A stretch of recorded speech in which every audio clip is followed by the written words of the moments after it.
Et toi, c'est Kirai, enfin, inspecteur Kirai. Aujourd'hui, on se retrouve pour une nouvelle vidéo. On va résoudre des énigmes. Je sais pas pourquoi je vais taper sur mon bureau, j'en ai absolument aucune idée. Donc on va résoudre des enquêtes policières. Les enquêtes de l'inspecteur Lafouine. Pour ceux qui connaissent pas, c'est du nouveau primaire. Voilà. Donc on va commencer sans plus tarder. C'est parti.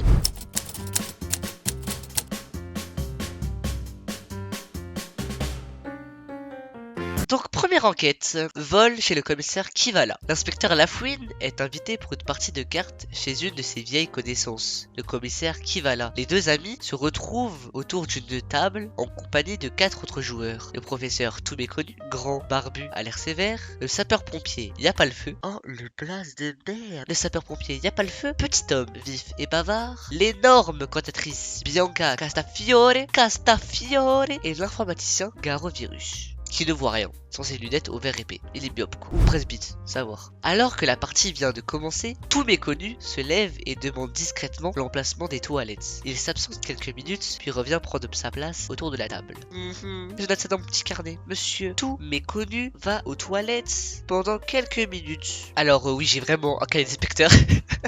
Bien sûr, je suis un inspecteur de qualité, donc j'ai un petit carnet de notes, bien entendu. Peu après, Bianca se lève à son tour, tout en renversant son fauteuil et en criant « Ciel, j'ai oublié Mirza, mon adorable caniche dans la limousine. » Oh la riche! Ah oui, excuse-nous, ça a oublié son caniche dans une limousine. Elle quitte précipitamment la pièce et regagne sa place au bout d'un bon quart d'heure, en compagnie de l'affreux cabot. L'affreux cabot! Ah ouais, donc il est affreux, ah, il est moche, ref. La partie va enfin reprendre, soupire Lafouine, quelque peu agacé.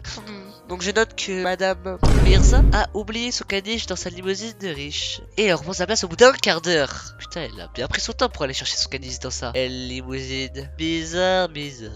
Ensuite, il y a pas le feu, se redresse soudain et sort sans fournir d'explication. Ah, bah, super, il donne pas d'explication, il se casse. Ciao frérot, ciao.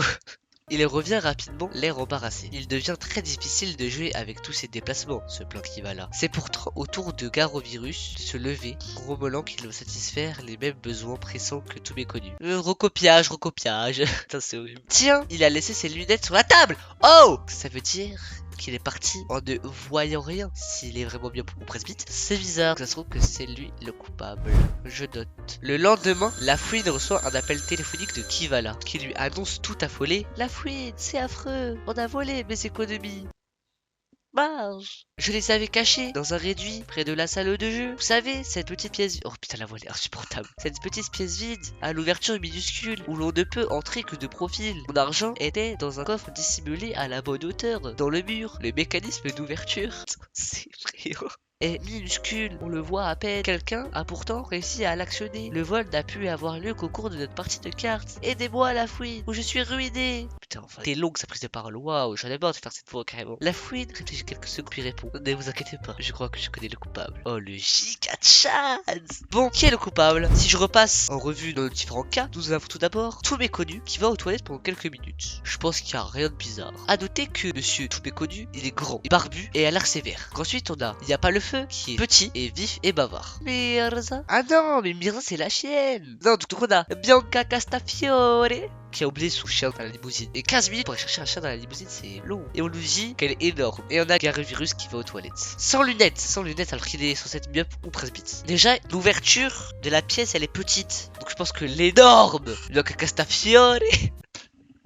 Ah, c'est trop chiant. Elle peut pas passer. Donc c'est pas Bianca Castafiore qui a oublié son chien pendant 15 minutes. Wow. C'est pas Bianca. On peut entrer que de profil dans la salle. Du coup, tout méconnu est grand. Mais est-ce qu'il est gros? Il est fin, on sait pas. Je garde en suspicion. Garovirus, ça paraît plus suspect. Le bout qui part aux toilettes sans lunettes. Alors qu'il voit rien, ses lunettes. En vrai, je penserais plus sur Garovirus. Je déclare l'affaire résolue. Pour moi, le coupable de ce vol est l'informaticien Garovirus. Donc la réponse des enquêtes seront en fin de vidéo.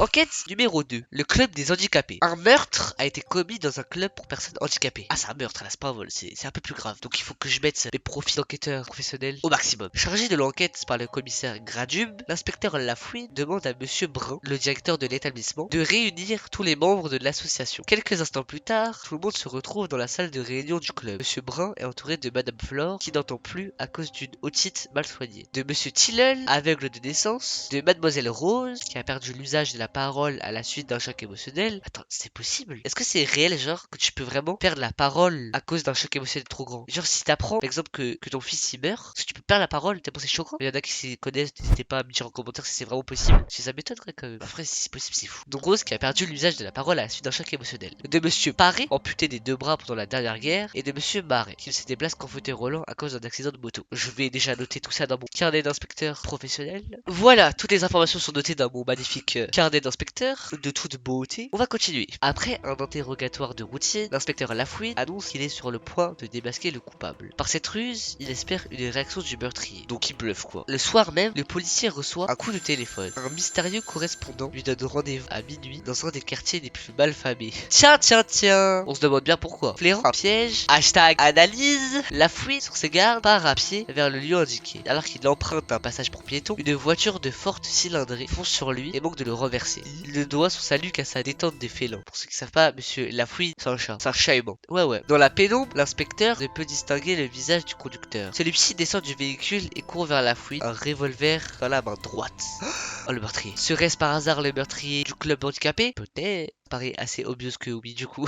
Le policier réussit à se dissimuler derrière les poubelles d'un immeuble voisin, mais son bras heurte une bouteille en verre qui tombe et se brise sur le trottoir. Alerté, l'inconnu se dirige vers les conteneurs à ordures. Une lutte s'engage. Du tranchant de la main, Lafouine frappe l'avant-bras de son agresseur, qui laisse tomber son arme dans le caniveau. Loin d'abandonner l'inconnu, tente d'étrangler Lafouine. Heureusement pour lui, l'inspecteur maîtrise parfaitement les arts martiaux. Grâce à des planchettes japonaises, c'est pas pourquoi j'ai pris un accent italien, magistralement exécuté, il envoie son adversaire au sol. Étourdi par son vol plané, le mystérieux agresseur ne peut rien lorsque l'inspecteur Lafouine lui passe les menottes, puis l'entraîne sous un réverbère afin de l'identifier. Quel est le nom du coupable? Waouh. Donc si je passe en revue les informations que nous avons ici, parmi les suspects, Madame Flo qui est sourde, Monsieur Tilleul qui est aveugle, Madame Rose qui est devenue muette à cause de chocolat là, Monsieur Paré qui est amputé des deux bras, et Monsieur Marais qui est en fauteuil roulant. Donc déjà la personne conduit, ça veut dire qu'elle peut utiliser ses jambes, donc c'est pas Monsieur Marais. Après je suis parti du principe qu'ils disent toute la vérité, trop compliqué c'est s'ils mentent tous frère, on comment de savoir là. Aussi c'est pas Monsieur Paré, puisqu'il a deux bras et pour tenir un revolver bah faut des bras, pour conduire aussi. Donc c'est pas Monsieur Paré. Ok, donc là on voit que son bras heurte sur une bouteille en verre qui tombe et se brise sur le trottoir, donc ça fait du bruit. Et l'inconnu, il a été alerté par le bruit. Donc ça veut dire que ce n'est pas Flore, parce que Flore est sourde pour ce fight. Et en plus pour réussir à viser Lafouine en conduisant la voiture, tu peux pas être aveugle. Donc c'est pas Tilleul. Donc il ne reste que Rose qui est muette. Pour moi, d'après mon verdict d'inspecteur professionnel, Rose est déclarée coupable.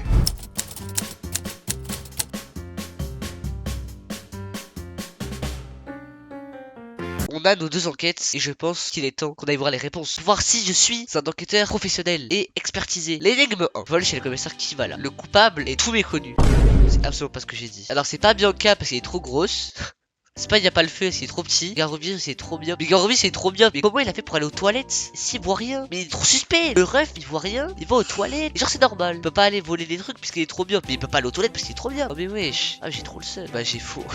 Ça pite. Je vais voir si sur la deuxième c'est bon, parce qu'il faut que je me rattrape. Le club des handicapés. Le coupable a téléphoné. Le coupable a téléphoné? Attends. Le policier reçoit un coup de téléphone. Non. Mais c'est pas Rose. Mais c'est qui alors? Attends, y'a qui comme suspect? Putain, mais attends, Monsieur Bras c'est le directeur. Je crois que c'est un ami à Lafouine. Donc en fait, Monsieur Bras c'est un suspect. Bah c'est sûr, c'est Monsieur Bras, il reste que lui du coup. Ouais, mais. Du coup, j'ai pas avoir bon pour ça là. C'est sûr, c'est Monsieur Brun, c'est sûr. A conduit, c'est pas Monsieur Paré. A couru, c'est pas Monsieur Paré. A vu, c'est pas Tilleul. Voilà, c'est Monsieur Brun. Putain. Non, c'était Monsieur Brun. Mais moi, j'ai cru que c'était un ami à Lafouine. Je suis trop con. Bah, en soi, j'ai réussi à trouver que quand ils ont dit que c'est pas Madame Rose. Donc, en soi, j'ai semi-bon. À moitié. Voilà. Donc, moi, je compte ça comme une semi-victoire. Voilà. Bon, mes talents d'inspecteur sont peut-être à revoir. Donc voilà, c'est la fin de la vidéo. J'espère que la vidéo vous aura plu, que vous aurez passé un bon moment. Si c'est le cas, n'hésitez pas à liker, à vous abonner, à partager et à commenter pour savoir si vous voulez un épisode 2 du coup. Puisque on a fait que 2 énigmes sur 36. Il y a 36 énigmes en tout. Donc si vous voulez un épisode 2, n'hésitez pas à me le dire. On se retrouve pour une prochaine vidéo. C'était Kirai. Tchuss.